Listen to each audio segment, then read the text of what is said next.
Hello, everyone, and so let's pick up with how researchers realize the importance of stories. So I went through all of this, and this leads us now to our next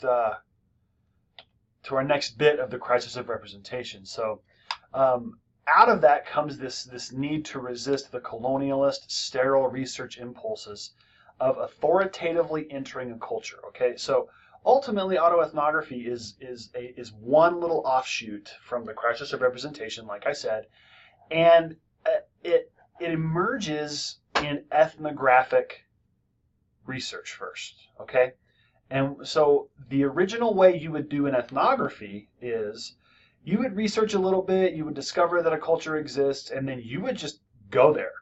You would go there, you might get permission, you might not, and you would go, you would hang out, you would observe, you would write notes, you would participate, and then you would leave. And you would write your stuff up and you would publish it, and then you might never go back. There was no accountability to the group that you would spend time with, and oftentimes these researchers would come in, do what they wanted to do and leave, and it would impact the group. You know, sometimes they would actually get accepted into the group, and then when they left, it wouldn't, you know, they would sort of leave the group hanging, like kind of, sometimes they didn't, not always, but ultimately, at the core of autoethnography is this idea to resist just authoritatively entering a culture, exploiting the cultural members, and then recklessly leaving to write about the culture for whatever gain that they had, and disregarding the relational ties. In fact, the researcher was expected to disregard the relational ties because that made them biased. That made them unable to produce a scientifically reasonable piece of research if they didn't do that. So the crisis of representation frees the researcher to question these old ways of doing research and to write themselves into what's going on, because effectively what they've done is they've written themselves into the culture by showing up, right? So when we continue on with this, it leads us to ask some important questions. Okay, so first of all, the researchers begin to say, okay, so what if social science became closer to literature than to physics? Now, before you freak out, it doesn't mean become physics. It doesn't mean become that type of thinking. Okay, it means on the spectrum of things. Okay, if a social science were it was trying to be sort of over here with physics, whereas what if we just sort of inched it over this way a little more toward literature? It doesn't have to be all the way literature, which is way over here where literature is just literature, right? But it wants to sort of make it more like literature, okay? And what if researchers proffered stories rather than theories? There's nothing wrong with theories. We studied a theory last week, okay? There's nothing wrong with theories, but these researchers wanted to be free to say, look, you know what, stories are important. And just because I have stories does not mean I don't have something usable, does not mean that what I've got is not worthy of us looking at, okay? So stories are important. And what these people are saying is it's not that theories are not important, but they're saying stories are as important as theories, okay? Which is an important turn. And then what if researchers, what if us as writers in the scholarly world were self-consciously value-centered, okay? Rather than pretending to be value-free. See, this value-free is the unbiased, 100% objective researcher that was supposed to be present in modernist positivist research in social science, okay? There are lots of ways you can work toward being value-free, but what the postmodernist turn did for these researchers is they said, you know what?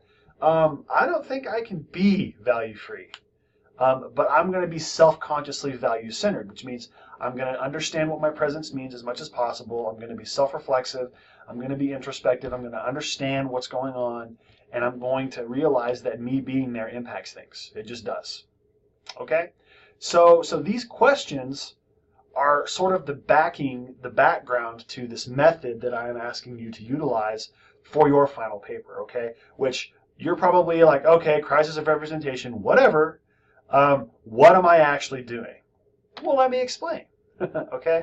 So this is an oversimplified version. In fact, people who do autoethnography in their scholarly research and who publish it would hate this equation. In fact, I have published autoethnographic pieces, and sort of inside of me, I'm like, oh, this equation is too simple. It's too simple, but it gets the point across, okay? Especially for what we're doing this semester. I am not giving you the full-blown autoethnographic explanation. There's so much there. The full-blown explanation of autoethnography.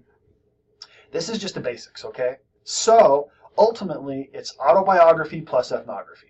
Okay, so here you go. Autoethnography combines these two things: autobiography, autoethnography. Okay, and so let's talk about autobiography first. What are some of the pieces of autobiography that play a role in autoethnography?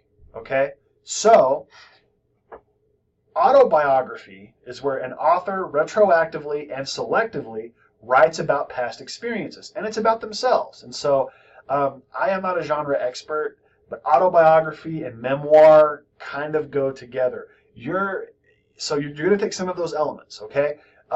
Which ones, Brandon? Well, this, okay? Most often, autobiographers are going to write about epiphanies, okay? So these epiphanies, sort of, you could look at those as remembered moments perceived to have significantly impacted the trajectory of a person's life, okay? So one of the things that especially when I get to the assignment sheet for your final paper, epiphanies are something I think you should look at, okay? Especially when it comes to self-talk and intrapersonal communication and imagined interactions and self-concept and self-esteem and everything we've done all semester, okay? So epiphanies. We also have times of existential crisis that forced a person to attend to and analyze lived experience. So this is technically an epiphany, but it's a specific type, okay? So you've got the larger epiphanies that you could just examine, but then also there are existential crises. You've got events after which life does not quite seem the same. So it might not be an existential crisis, but there might have been something you experienced, something you did, a person you met, a conversation you had, something where your reality is never the same. We talked in week 1 about how communication is the co-production, transformation, maintenance, and repair of reality. And so you could have some sort of experience where life does not quite seem the same. So, and then to move this forward, then we have ethnography. So autobiography focuses on epiphanies, all right, personal experience and epiphanies. Then you take ethnography. Ethnography is studying a culture's relational practices, common values, beliefs, etc. Okay, this is just sort of a technical definition of ethnography. Ethnography is the thing you hear or think about, and I don't know, maybe you don't think about this, but really what it is ethnography is when the researcher goes to the culture. It's like, this is where you hear the professor or the researcher who's like, I'm getting on a plane to go to Macedonia or wherever they're headed. Does Macedonia even exist right now? I have no idea why I pulled Macedonia out. Let's change that and say they're going to the Australian outback. There we go.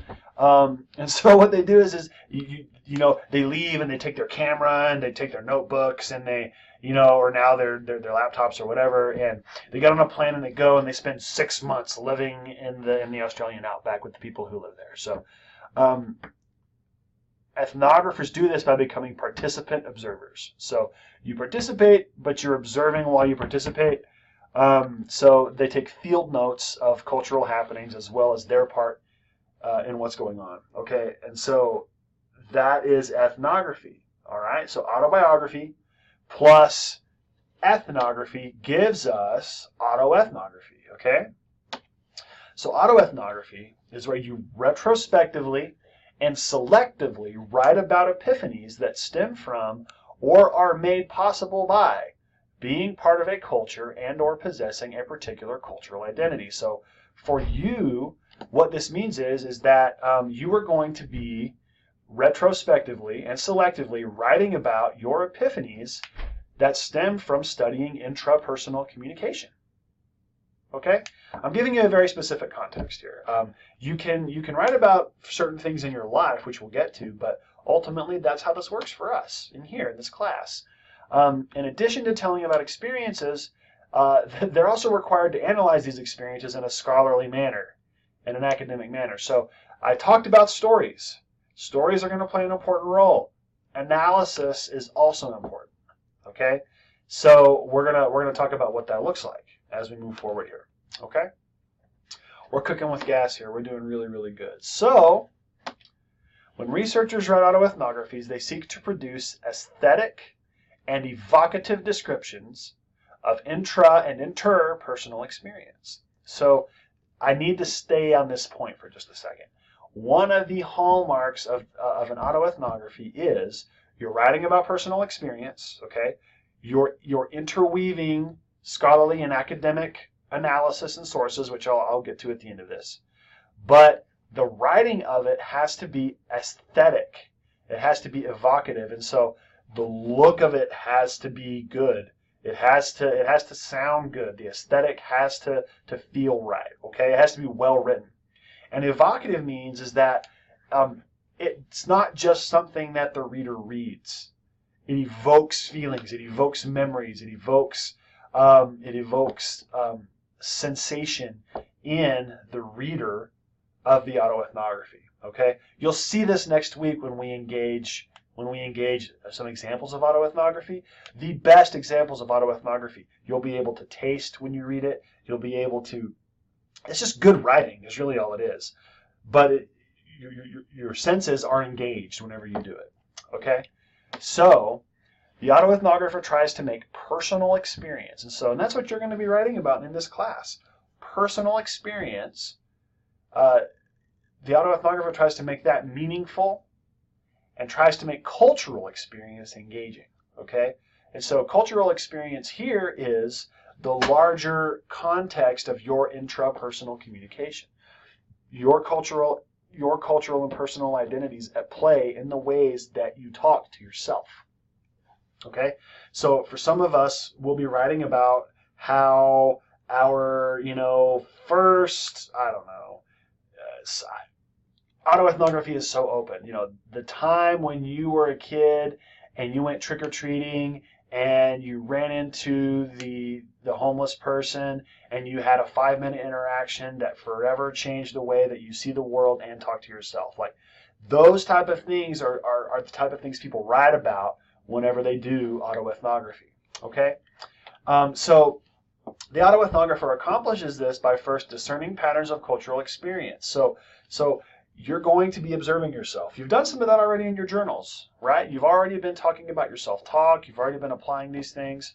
So patterns of cultural experience. We've been doing this in reflecting on our imagined interactions. What sort of patterns are there? Do you continually do these imagined interactions or not? What's going on there?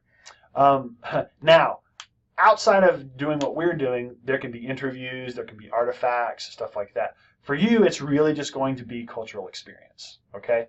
And then you describe them using the facets of storytelling, right? So you create a story for your research is what you're doing, okay? So character, plot development. You show, don't tell. If you've had a writing class on narrative, you've heard that phrase before. And alterations of authorial voice. And so sometimes the best way to articulate it is to write it from personal experience. Sometimes the way to write the story is to write it as a script, and your voice is not really present. You're just. I had a student one time, and it was not for. This is the first time I've taught this class, but I